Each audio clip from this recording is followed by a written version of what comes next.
continue. Conversely, a sage who is worthy of rendering halachic judgment and refrain from doing so is hold back the spreads of the Torah. So that's now we're talking about opposite.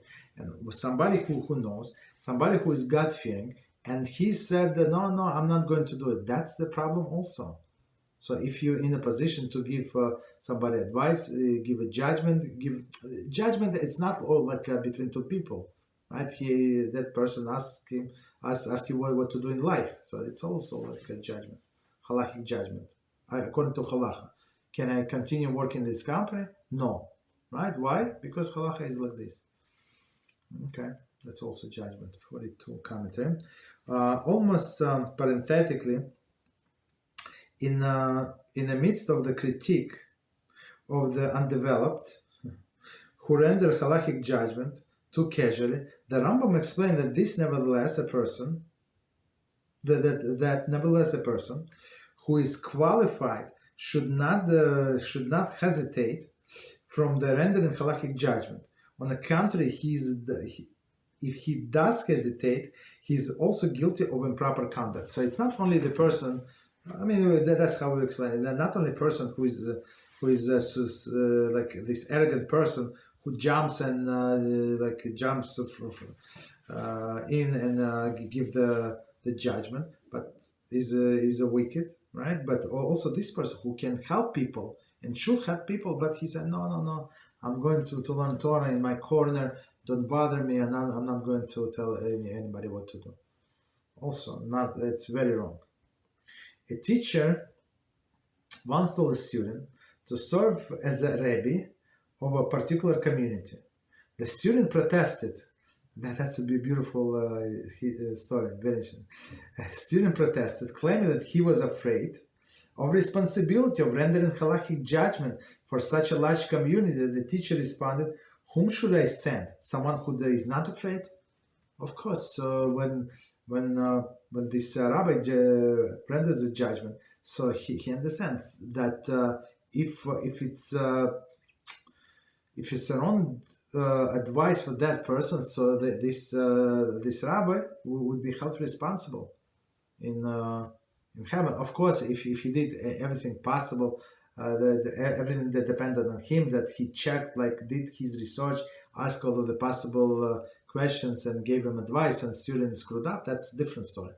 Or it did not work because some other circumstances, that's a different story. But if he did not look into it intently enough and just gave an answer, so of course he's going to be responsible. Right? So it's a beautiful story, right? And this teacher says, who do you want me to send? Somebody who does not care? So you're afraid? That's good. That's good that you're afraid. You're going to give them the right advice to these people. It was 42. Where's my 42? Okay, so let me read the whole sentence.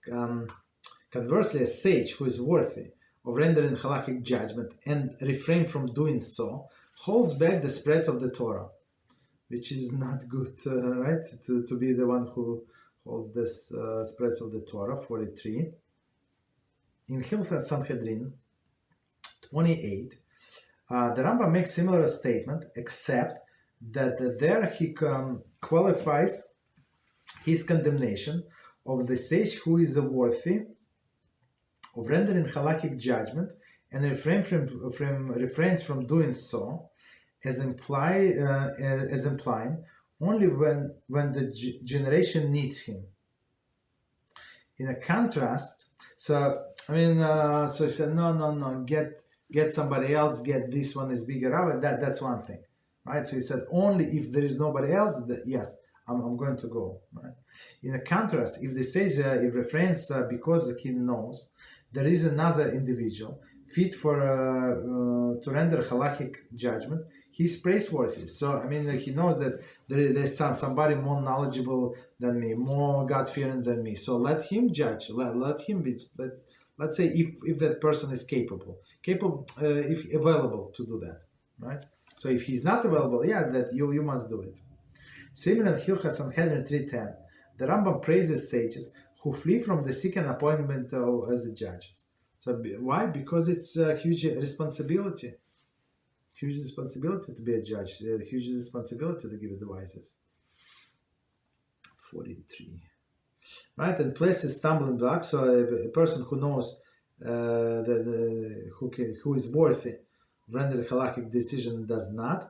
So, and one of the things that it's like he's planting places stumbling block in front of the blind. Commentary. Of course, Rambam is not referring to those who are physically blind, but rather those who are intellectually unaware of spiritual or spiritually handicapped. As explained in interpretation of Vayikra 19:14, do not place a stumbling block before the blind. So stumbling block before the blind, it's actually, we use this expression many halachas. So we're talking about a person who does not know, who is blind in that specific field. He's blind in the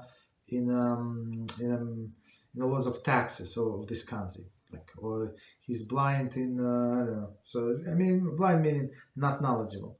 So a person not knowledgeable, and you do not tell him what to do. So he's going to stumble, right? Because most of the halachas, unless you know how the Torah works, I mean, at least let's say halacha, unless you cover the Shulchan Aruch at least once, unless you learn the laws of Shabbos maybe 2 or 3 times, so only then you have idea. But otherwise, all of these laws, as we can attest, when you learn it, they're not logically.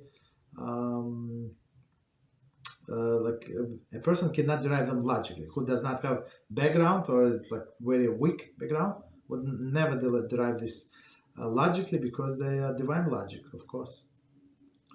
So that's why it's like putting a stumbling block in front of the blind. Continue. How progenious those who she slew applies to him. So it's also from Proverbs. So applies to him, commentary.